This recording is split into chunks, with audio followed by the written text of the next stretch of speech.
참 예수님, 지난 한 주간 안녕하셨어요? 설 명절도 잘 새셨지요? 올 한 해도 주님 안에서 더욱 건강하시고 행복하시기를 기도드립니다. 오늘은 사순 제1주일입니다. 제대 꽃꽂이를 보시면 포도나무 줄기와 화살나무로 사순 시기의 의미를 표현했습니다. 화살나무는 꺾어지기는 하지만 부러지지는 않는다고 하는데요. 갈대가 부러졌다 하여 잘라버리지 않고 심지가 깜빡거린다 하여 등불을 꺼버리지 않는다는 이사야서의 말씀이 떠오릅니다. 우리의 약함을 알고 계시면서도 우리가 절망하지 않고 당신 안에서 다시 일어설 힘을 주시는 주님의 은총을 묵상하게 하는 것 같습니다. 오늘 제1독서에서 창세기의 말씀을 들었는데요. 하나님께서는 노아와 계약을 맺으시고 그 표징으로 무지개를 세우십니다. 무지개 이야기를 작년에 평일미사 강론 때 말씀드린 적이 있습니다. 어떤 남자 대학생이 후배 여학생을 마음에 두고 있었는데요. 동아리 MT 가서 술을 마시다가 여학생의 옆자리에 앉아서 용기를 내어 물었답니다. 너는 나를 어떻게 생각하니? 여학생도 술김에 용기를 냈답니다. 선배, 솔직히 얘기해도 돼요? 그럼. 선배는 술 마시면 무지개 같아요. 남학생은 너무나 황홀했습니다. 무지개 같다는 게 어떤 의미야? 그러자 여학생은 큰 소리로 무지 개 같다니까요.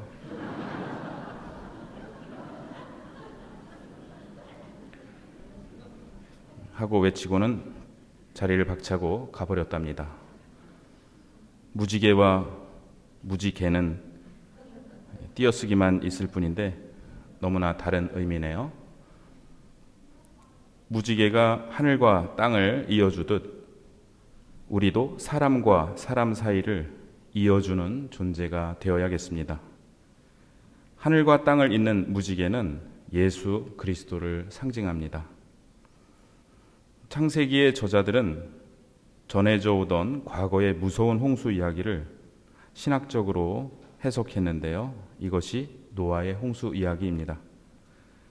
모든 자연 현상을 하느님께서 주관하신다는 전제 아래 왜 이런 일이 일어났을까 하는 궁금증을 이야기의 형태로 표현했는데 후대의 해석은 홍수 자체보다 홍수가 상징하는 정화에 그리고 하느님께서 세상을 멸망시키지 않으신다는 희망에 더 큰 관심을 두게 되었습니다.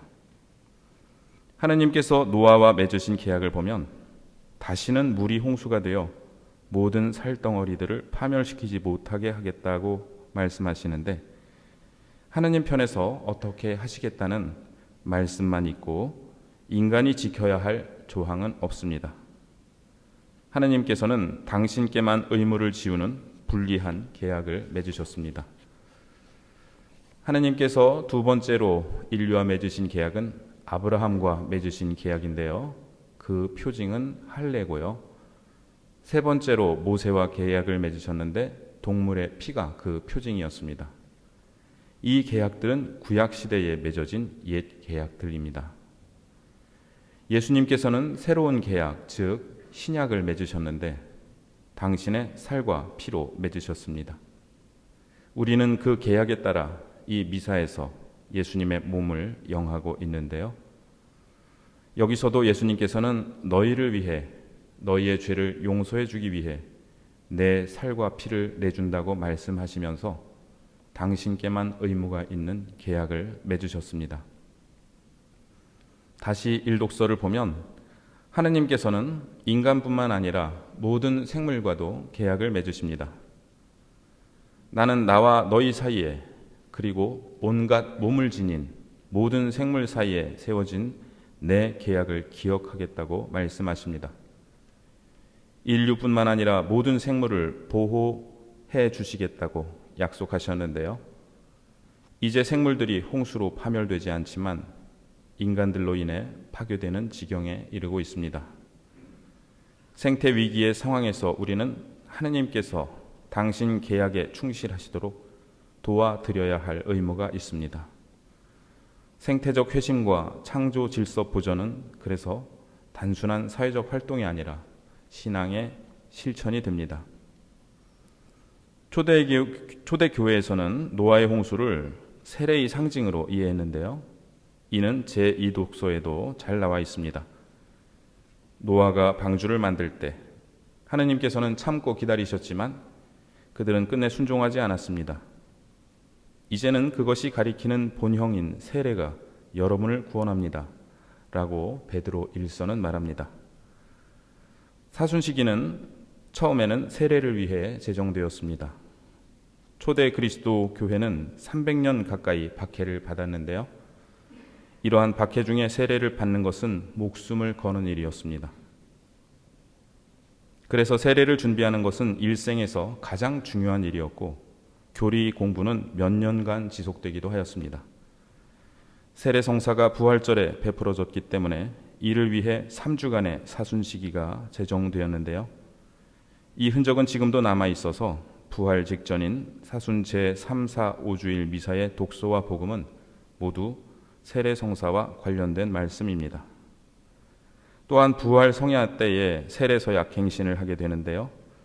죄를 끊어버리고 죄의 지배를 받지 않기 위해 악의 유혹을 끊어버리고 죄의 뿌리인 마귀를 끊어버린다는 세례 때의 서약을 갱신하면서 주님 안에서 새로 태어나던 첫 마음을 되새깁니다. 이후 사순시기는 배교와 같은 큰 죄를 지었던 사람들이 다시 교회로 돌아오기를 원할 때 그들에게 명했던 속죄와 참회의 시기로 발전하였습니다.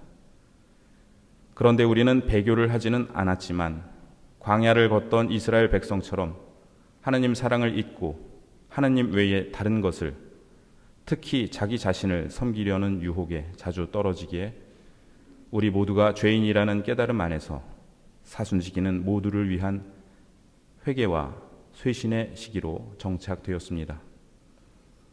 우리는 사순시기 동안 40일의 노아의 홍수와 광야에서 이스라엘 백성의 40년을 기억하며 정화와 회개의 기간을 지냅니다. 또한 광야에서 예수님의 40일의 단식과 기도, 그리고 우리를 위한 예수님의 순환을 기억하며 하느님 사랑 안에서 살아가도록 노력합니다. 교황님께서는 올해 사순시기 담화문에서 람페두사를 언급하십니다. 2013년 교황으로 취임하신 후 바티칸 외부의 첫 방문지로 람페두사 섬을 택하셔서 세상을 깜짝 놀라게 하셨습니다.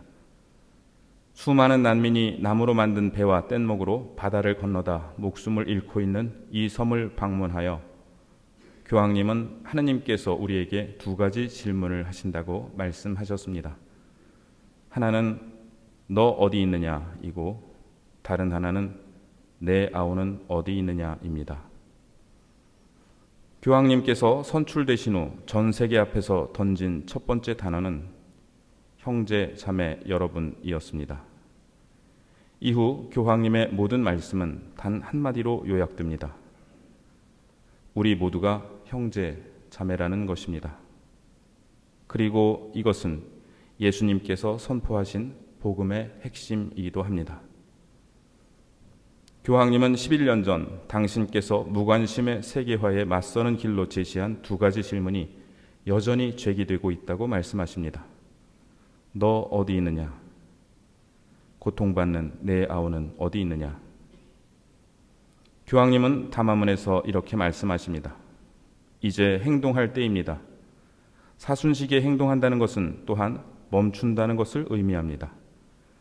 하느님 말씀을 받아들이기 위해서 기도 안에서 멈추고 착한 사마리아 사람처럼 아파하는 형제 자매 앞에서 멈추는 것입니다. 이 말씀을 들으며 제게 이런 일이 떠올랐습니다.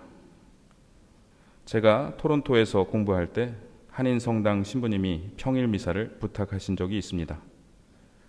마침 누군가 차를 빌려주어 운전을 해서 성당에 가고 있었는데 퇴근 시간에 차가 그렇게 막힐 줄 몰랐습니다.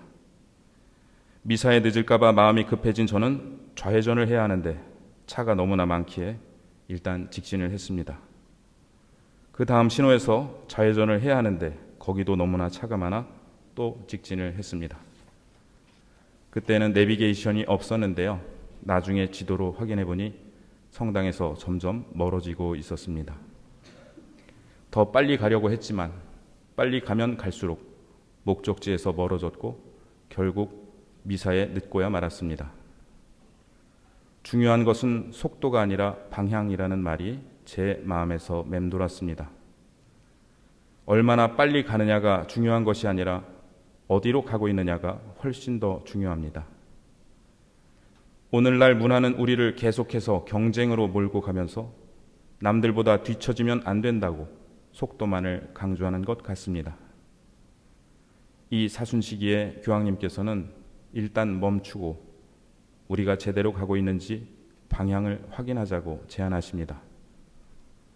기도 안에서 멈추고 아파하는 형제 자매 앞에서 멈춥시다. 가던 길을 잠시 멈추고 하느님 음성에 귀 기울여야 하겠습니다.